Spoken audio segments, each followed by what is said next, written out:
السلام عليكم. النهاردة هنعمل مع بعض وصفة من أحلى وأسهل الحلويات اللي ممكن تعملوها في البيت بكل سهولة، وهي جاتوه الملفي الجاهز. والوصفة دي مش بس شكلها حلو، دي كمان طعمها بيبقى حلو قوي وبتتعمل بخطوات بسيطة جدا.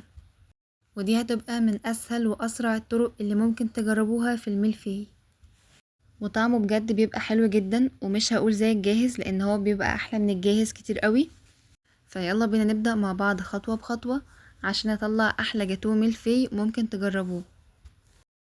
واول حاجة هنعملها وهي الكريمة اللي هنحشي بيها جاتوه الميلفي. في بولة هنحط فيها 250 جرام اللي هي ربع كيلو من الكريم شانتيه الغير محلى، وهنضيف عليها 120 جرام من الكريم الباستري. هضيف ربع كوباية سكر او نص كوباية سكر بودر، والسكر هنا على حسب ذوقك، يعني لو حابة تقللي منه او تزودي فده على حسب انتي حابة السكر بتاعي يكون ازاي. وبعد كده هضيف كوباية حليب بارد، الحليب هنا بيديها خفة ونعومة كده في القوام. وبعد كده هنضربهم بالمضرب الكهربائي لعند ما يبقى القوام ناعم جدا وكريمي، وده اللي هيدي الملفي الطعم الحلو اللي احنا بنشتريه من بره. وهيكون جنبنا كوباية مية ساقعة، وده عشان لو حسينا ان القوام بتاع الكريمة دي تقيل فهنضيف شوية مية. بنضيف الكوباية دي بالتدريج لعند ما نوصل للقوام اللي احنا عايزينه في الملفي. هنضرب كل المكونات دي مع بعض لعند ما يبقى القوام كريمي وناعم كده وماسك نفسه، يعني لا سائل قوي ولا جامد زيادة عن اللزوم. وعشان كده استخدمنا المية والحليب، لازم تكون ساقعة جدا عشان الكريمة تنضرب معايا وتبقى متماسكة وما تفكش. هيكون نفس القوام بالظبط بتاع التورت. شايفين هو ده القوام اللي احنا محتاجينه في جاتوه الملفي. بعد كده انا هستخدم جاتوه الملفي الجاهز، وده بيكون اسهل جدا علينا من ان احنا نعمله في البيت لان هو بيحتاج تسوية معينة. وانا هستخدم الملفي المستطيل زي اللي انتوا شايفينه كده، وده هنعمل بيه جاتوه الملفي. ولو حابين انكم تعملوا تورتة الملفي فممكن تجيبوا المدور منه. بعد كده هاخد معلقة كبيرة او معلقتين كبار من الكريمة، وهبدأ افردها على الصينية اللي انا هحط فيها الملفي، او تستخدموا البورد بتاعة التقطيع. معلقة الكريمة او المعلقتين اللي احنا حطيناهم الاول، ودي هتفيدني ان اول طبقة من الملفي تمسك عندي وما تتحركش. بعد كده هبدأ احط اول طبقة من الملفي واضغط عليها خفيف بايدي عشان تلزق في الكريمة اللي تحت، وبعدين هفرد فوقها طبقة كريمة كويسة وما تكونش رفيعة قوي ولا سميكة قوي، وهبدأ اسويها بمعلقة عشان تطلع معايا مظبوطة. وبعدين هحط الطبقة التانية من الملفي وبعدها كريمة تاني.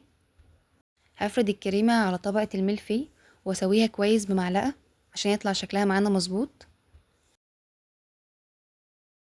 وبعد ما فردنا الكريمة، اخر طبقة معانا بقى وهي طبقة الملفي. هبدأ احطها بالشكل اللي هيخلي الجاتوه مظبوط ومتساوي، يعني بحاول احطها بحيث ان الاطراف كلها تبقى مظبوطة والطبقات تبقى راكبة فوق بعض بالظبط، واضغط عليها ضغطة خفيفة جدا مش جامدة عشان الكريمة ما تطلعش من الجنب. الفكرة ان هو يمسك كويس في طبقة الكريمة اللي تحت وتدي شكل الجاتوه المظبوط. وبعد كده هحط طبقة كريمة وهسويها كويس وهدخلها التلاجة.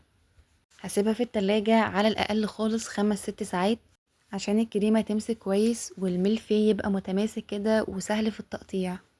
وبالنسبة للتزيين فأول جزء هزينه وهو جناش الشوكولاتة. عندي هنا شوكولاتة، هضيف عليها شوية كريمة أو شوية حليب صغيرين، وعشان يبقى قوامها ناعم وسهلة في الفرد. وبعد كده بالنسبة للملفي اللي احنا سيبناه في التلاجة 5 أو 6 ساعات على الأقل، ويفضل انكم تسيبوه يوم كامل عشان لو استعجلنا وقطعناه وهو لسه طري الطبقات هتتحرك ومش هيدينا الشكل الحلو اللي احنا عايزينه. هزين نص الجاتوه بمربى المشمش والنص التاني بجناش الشوكولاتة. ومربى المشمش هنا هي بتبقى اكتر حاجة بتليق مع الملفي. هبدأ افرد المربى على طبقة الملفي، وانا هنا ما ضفتش عليها اي اضافات، هي المربى بس. النص التاني هزينه بجناش الشوكولاتة اللي احنا عملناه مع بعض.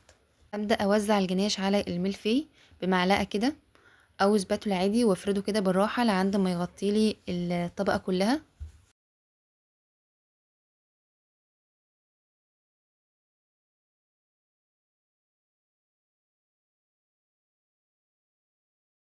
وبعد ما خلصنا بقى النص بجناش الشوكولاتة والنص التاني بمربى المشمش، هبدأ اجيب شوية من الكريمة اللي حشينا بيها الملفي وهحطها في كيس حلواني، وهبدأ اعمل بيها خطوط فوق طبقة الجناش وطبقة المربى. ممكن بقى تعملوا الخطوط دي بالطول او بالعرض فما بتفرقش كتير، وده اكتر تزيين بيليق جدا مع الملفي. ولو وصلتم لعند هنا ما تنسوش تعملوا لايك للفيديو وتشتركوا في القناة وتفعلوا الجرس عشان يوصل لكم كل جديد من فيديوهاتي.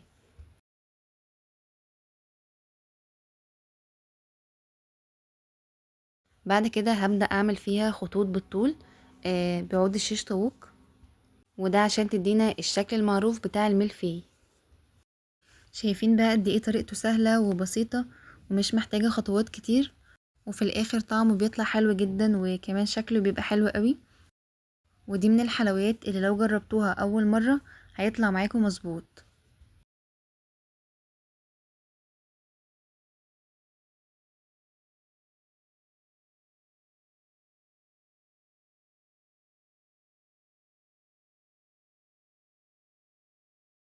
ودلوقتي هنبدأ نقطع الملفي. اول حاجة لازم نعملها ان احنا هنقطع الاطراف كده من الجوانب، وده عشان الشكل يطلع معانا مظبوط اكتر وكمان الطبقات تبان حلوة من جوه. وبعد كده هنبدأ نقطع الملفي، وانا بقطعه هنا مش هيفك مننا خالص، وده لاننا سيبناه في التلاجة وقت كفاية لعند ما جامد كويس جدا، وده اللي بيخلي الطبقات تبقى متماسكة. وبجد ده من اسهل الحلويات اللي ممكن تجربوها، وده لان طريقته سهلة وسريعة وكمان طعمه بيبقى حلو جدا. شايفين قد ايه شكله جميل ازاي ما شاء الله. وبكده يبقى جاتوه الملفي بتاعنا جاهز. ولو وصلتم لعند هنا ما تنسوش تعملوا لايك للفيديو وتشتركوا في القناة وتفعلوا الجرس عشان يوصل لكم كل جديد من فيديوهاتي.